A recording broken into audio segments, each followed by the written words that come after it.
Seorang legenda analisis kriminal bernama Jang Tae-soo turun tangan dalam menyelidiki kasus pembunuhan. Diawali dengan penemuan jasad tulang manusia tanpa identitas di tengah hutan yang diduga perempuan.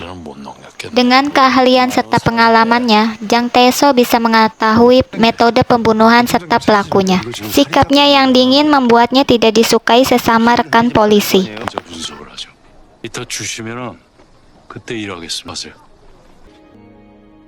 Jang Tae-soo memiliki satu putri bernama Jang Ha-bin. Namun hubungan mereka kurang dekat. Ayahnya kaget mendengar Ha-bin sudah 2 bulan keluar dari sekolah. Di tempat yang berbeda, tampak Ha-bin sedang di kereta.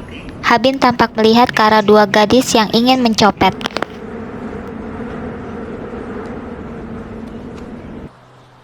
Sementara itu, sang ayah yang sedang berusaha menghubunginya mendapat telepon dari kantor polisi kalau anaknya berada di sana.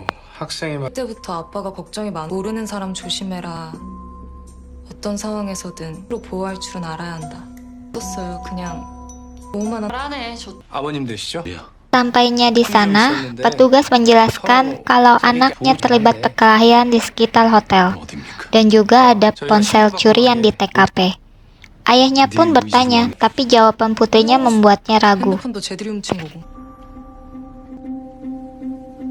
조사에 성실히 협조하겠습니다. 딸의 복귀 아니야? Ketika di rumah, Ha-bin memulai pembicaraan kepada ayahnya, seolah tak peduli dengan keberadaan ayahnya. 난 진짜 Ayahnya pun mulai menanyakan kenapa Ha-bin keluar dari sekolah. Tapi lagi-lagi Ha-bin menolak menjawab dan memilih pergi ke kamar. Di kantor polisi, tampak rapat membahas jasad tanpa identitas pun dimulai. Setelah rapat, Jang Tae-soo melakukan interview. Mereka akan ditempatkan di tim analisis sebagai pengganti dirinya. Ketika sedang mengecek putrinya, ayahnya tidak sengaja mendengar bunyi handphone yang bergetar dari dalam tasnya. Setelah diperiksa, ayahnya menemukan handphone orang lain. Ha-bin menjelaskan kalau handphone itu adalah milik temannya dan minta HP-nya itu dikembalikan.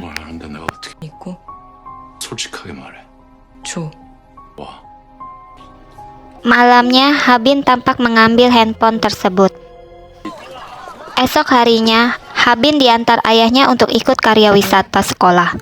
Sebelum pergi, ayahnya sempat melihat Ha-bin tersenyum.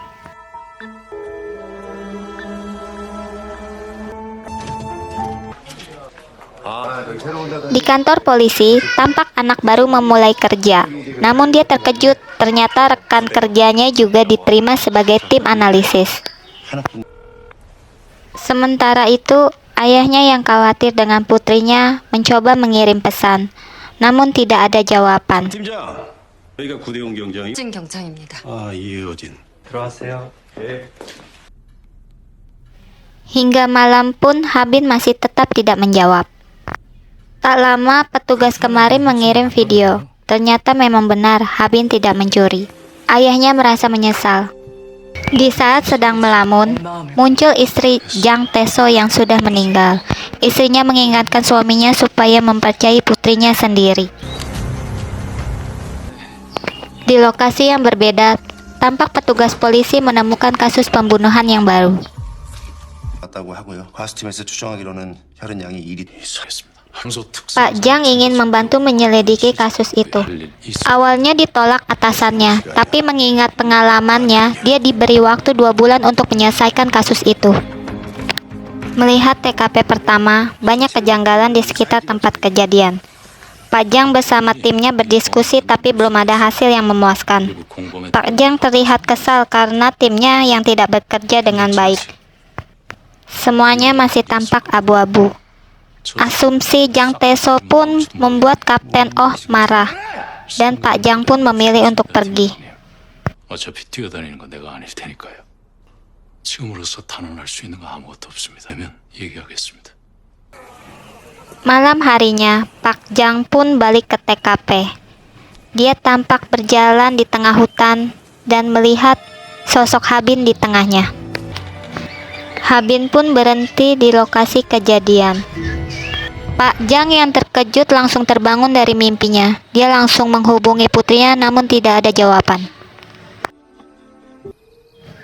Di TKP, Pak Jang mendapati ternyata Lee Yojin juga berada di sana dan menyelidiki kalau pembunuhan dilakukan di tempat yang berbeda. 여기서 이루어지지 않았어. 여기다 시체를 처리하는 과정에서 나온 피라면요. 그래서 무드 작전. Dilihat dari bukti darah, alat pembunuhan, serta mayat yang belum dikubur, tampak pembunuhan ini tidak berjalan sesuai rencana si pelaku. 당황했을 거야. 피해자를 특정 지을 수 없다는 걸 아는 거야. 더 급하게 처리해야 할. 어쩌면 자신의 실혼까지도 드러날 수 있는 결정자일 수도 없고. 그렇다고.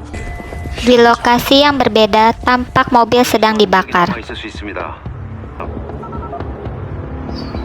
Esok harinya, Pak Jang mengetahui bahwa putrinya tidak mengikuti karya wisata sekolah. Di rumah pun tak ada. Akhirnya Pak Jang mengetahui lokasi Ko Habin ternyata ada di tempat kejadian.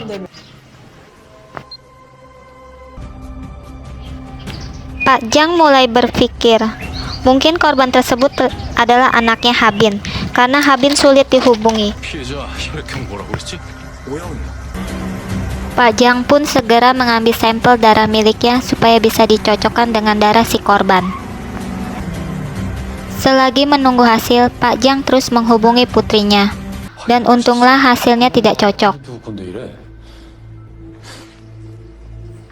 Di lokasi TKP kedua, ditemukan bukti berupa serat kain berwarna merah. 모르겠네요. Scene beralih ke kondisi Habin. Tampak dia berjalan sendirian di pinggir jalan. Saat hendak ingin menyeberang jalan, dia terdiam. Saat lampu pejalan kaki berubah menjadi merah, barulah dia menyeberang. 아니 경위는 무슨 아니 애가 빨간불에 그냥 Ayahnya segera ke rumah sakit karena mendapat kabar putrinya mengalami kecelakaan. Dan dia lega putrinya dalam keadaan selamat.